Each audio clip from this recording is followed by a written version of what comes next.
If you think reference checks are just a hiring formality, you're missing their real value in understanding who you're really bringing onto your team. Neil Patel, the co-founder of Crazy Egg and NP Digital, uses reference checks strategically to make better hiring decisions. In this video, we're breaking down this and other strategies he uses to help you hire smarter and scale your business. Let's begin. Strategy 1. Go beyond the basic interview questions and ask about past roles and why the candidate left. Candidates leave jobs for many reasons, and understanding those reasons helps you know whether you're dealing with someone who'll stay with you for the long term or leave after a short time. So here's what Neil Patel does. During the interview process, I don't just ask, "What value do you think you can add to the company?" or "Why do you want to work here?" Instead, I first look at their previous employment and ask, what did they do there?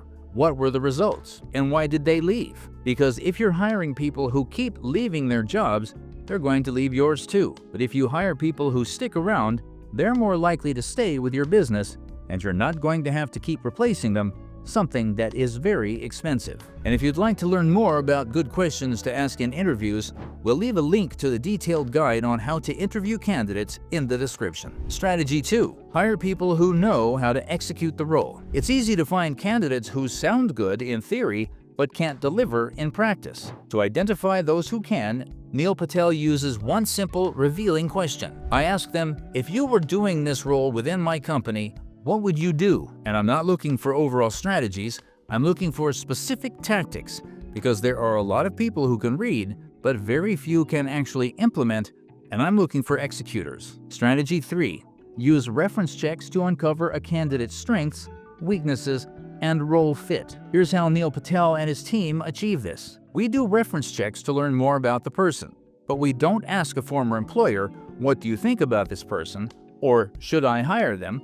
because most of the time they won't tell you the truth. Instead, we try to find out their strengths and weaknesses as well as their ideal role within an organization. There are more actionable things that help you know where a person fits in. Strategy 4. Prioritize cultural fit to protect your company culture. A positive work culture is built by hiring people who align with your company's values. Neil Patel shares how his team checks for this. We also have people on the team who interview for cultural fit, because if someone's not a cultural fit, even if they're an amazing talent willing to take the pay you're offering, and you think they'll do well, they're going to ruin the company's atmosphere and won't last long. That's it from Neil Patel. And if you want to hire the right talent every time, we highly recommend you check out WorkScreen. The link is in the description. Thanks for watching.